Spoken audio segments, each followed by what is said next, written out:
আসসালামু আলাইকুম। অনেকে আমার কাছে জানতে চান যে ভাই কুয়েতে আসার আগে বাংলাদেশ থেকে কি জিনিস নিয়ে আসবো? তো আজকের এই ভিডিওতে আমি বেশ কিছু জিনিসের নাম বলবো। সেগুলো যদি আপনারা আনেন আশা করি আপনাদেরই ভালো হবে। তো চলুন শুরু করা যাক। তো সর্বপ্রথমে আপনারা ৩ টা ব্যাগ আনবেন। একটা হচ্ছে বড় ব্যাগ, যে ব্যাগের ভেতরে আপনার ভারী জিনিসগুলো থাকবে, যেমন জামা-কাপড়, কিছু তরি-তরকারি বা আপনি যেগুলো নিয়ে আনতে চান সেগুলো আপনার বড় ব্যাগের ভিতরে রাখবেন। এরপরে আপনি একটা ঘাড়ে বাঁধানো ব্যাগ আনবেন, সেটাও একটু বড় হলে ভালো হয়। সে ব্যাগের ভিতরে আপনারা আনবেন শুকনা খাবার। যেমন চিড়া, মুড়ি, বিস্কিট, স্যালাইন।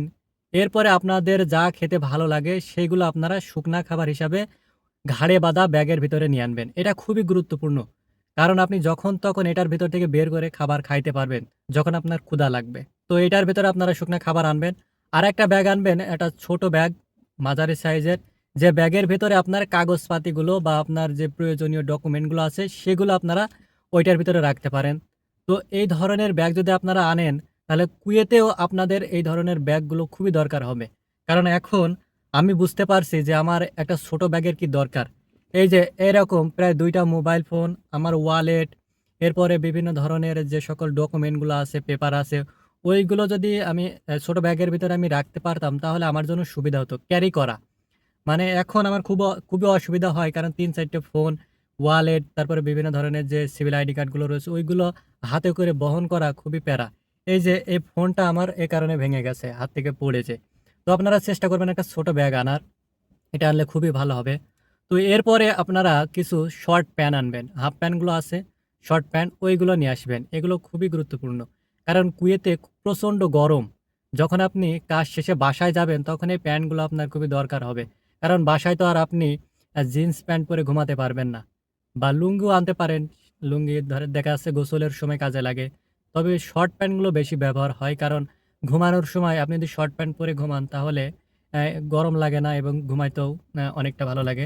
তো আপনারা চাইলে শর্ট প্যান্ট কিছু আনতে পারেন। এরপরে যে পাতলা গেঞ্জিগুলো আছে না, এই যে এই টাইপের হাতা কাটা যে গেঞ্জিগুলো আছে না, এগুলো ২ থেকে ৩ টা আনতে পারেন। কারণ এখানে শার্ট বা গেঞ্জির খুব একটা প্রয়োজন হয় না। এই যে এটা হচ্ছে আমাদের অফিসিয়াল ড্রেস তালাবাদ। এটা পরেই কিন্তু আমরা সবসময় কাজ করি। আর এখানে সবসময় এই ড্রেস পরে আপনাকে কাজ করা লাগবে। আপনি যদি ড্রেস বাদে কাজ করেন তাহলে তাহলে আপনার আইডি সাসপেন্ড করে দিবে। তো এই গেঞ্জি বা শার্টগুলো খুব একটা দরকার হয় না। যখন আপনি দেখা যাচ্ছে বাইরে ঘুরতে গেলেন বা অফিসে গেলেন তখন ওই শার্টগুলো প্রয়োজন হয়। তো এগুলো একটু কম করে আনলেই ভালো হবে। এরপরে প্যান্ট একটু বেশি করে আনতে পারেন, কারণ এই প্যান্টগুলো কোম্পানি থেকে দেয় না। এই প্যান্টগুলো পরেই আমরা কিন্তু ডিউটি করি। তো এই প্যান্টগুলো কিছু আনতে পারেন। তবে কুয়েতে প্যান্টের দাম বাংলাদেশের মতনই। এখানে ৭০০-৮০০ টাকার ভেতরে আপনি ভালো প্যান্ট পেয়ে যাবেন। তো চাইলে আপনি কিছু প্যান্ট আনতে পারেন, যেগুলো আপনি পরতে পছন্দ করেন। এরপরে কিছু চার্জারের কেবল আছে না, এই কেবলগুলো আনতে পারেন। এই যে এই টাইপের যে কেবল আছে, এই কেবলগুলো আনতে পারেন। এখানে একেকটা কেবলের দাম ৳৪০০, যেখানে বাংলাদেশে এই কেবলগুলো হয়তো ৳১০০ র ভিতরে পেয়ে যাবেন। তো এই কেবলগুলো কয়েকটা আনতে পারেন। এই গাড়িতে চার্জ দেওয়ার জন্য এই কেবলগুলো খুবই গুরুত্বপূর্ণ। কারণ সারাদিন ডিউটি করলে এই ফোনে চার্জ থাকে না। তখন এই গাড়ি থেকে আমরা কেবলের মাধ্যমে চার্জ দিই। তো আমি এর আগে একটা কিনছিলাম, সেটা নষ্ট হয়ে গেছে। এইটা কিনছি, এটাও নষ্ট হয়ে গেছে। আরেকটা কিনছি, সেইটা এখন চলছে। তো এগুলো খুবই নষ্ট হয়। তাই এগুলো আপনারা বাংলাদেশ থেকে ভালো যে কোয়ালিটিগুলো আছে সেগুলো আনতে পারেন। এরপরে পাওয়ার ব্যাংক আনতে পারেন, কারণ এখানে তো সবসময় গাড়িতে চার্জ দেওয়া যায় না। তো যখন আপনি মাতামে যাবেন তখন পাওয়ার ব্যান্ডের মাধ্যমে আপনার ফোনটা চার্জ দিতে পারবেন। তো এরপরে আনবেন নেল কাটার, এই যে নখ কাটার যে মেশিনগুলো আছে এগুলো আনতে পারেন। এরপরে দাড়ি শেভিং করার জন্য যে ইয়েগুলো পাওয়া যায়, যে ডিজিটাল যেই মেশিনগুলো আছে ওইগুলো আনতে পারেন। তবে এখানে দাড়ি সেভ করার প্রয়োজন নাই, কারণ এখানে মেশিনের দাম খুবই কম। ৳১ থেকে ৳২ র ভেতরেই আপনি দাড়ি কাটা মেশিন পেয়ে যাবেন। তো আপনারা চাইলে সেগুলো আনতে পারেন আপনি যদি ব্যবহার করতে চান। এরপরে আপনারা আনবেন কিছু ডিটারজেন্ট পাউডার। এগুলো কিন্তু খুবই গুরুত্বপূর্ণ। এখানে ডিটারজেন্ট পাউডার বা টুথপেস্টের দাম খুবই বেশি। এরপরে কিছু ব্রাশ আনতে পারেন, কারণ এখানেও ব্রাশের দাম বেশি। একেকটা ব্রাশের দাম প্রায় ৳৪০০ থেকে ৳৫০০। বাংলাদেশ থেকে যে ৳২০ করে ব্রাশ পাওয়া যায় ওই ব্রাশগুলো আনতে পারেন। তো এরপরে কিছু গামছা নিয়ে আসতে পারেন, ২ থেকে ৩ টা গামছা আনতে পারেন। এগুলো গোসলের পরে আপনার কাজে লাগবে। এরপরে ১ থেকে ২ জোড়া স্যান্ডেল আনতে পারেন, যেগুলো আপনি বাসায় পরবেন। তবে স্যান্ডেল খুব একটা লাগে না।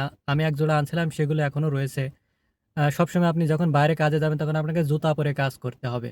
তাই চাইলে আপনি বাংলাদেশ থেকে কিছু জুতাও কিনে আনতে পারেন কম দামে। তো এরপরে ২-১ টা ক্যাপ আনতে পারেন, কারণ কুয়েতে প্রচণ্ড গরম। এই গরমের ভেতরে আপনি যদি ক্যাপ পরে বাইরে বের হন তাহলে দেখা যাচ্ছে আপনার কিছুটা গরম কম লাগবে। তাই আপনারা চাইলে ২-১ টা ক্যাপ আনতে পারেন। তো এগুলো আপনারা আনতে পারেন, কারণ এগুলো আনলে আপনাদের আশা করি আর কিছু লাগবে না। কারণ এখানে বাদবাকি যে জিনিসগুলো আছে ওগুলোর দাম কম। আপনারা চাইলে এখান থেকে কিনে নিতে পারবেন।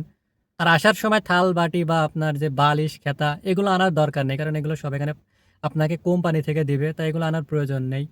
তো আমি যেগুলো বললাম এগুলো আপনারা চাইলে আনতে পারেন। আশা করি এগুলো আনলে আপনাদের উপকার হবে। তাই আমার এই ভিডিওটি ভালো লাগলে অবশ্যই আমার চ্যানেলটি সাবস্ক্রাইব করে পাশে থাকবেন। ধন্যবাদ সকলকে। আল্লাহ হাফেজ।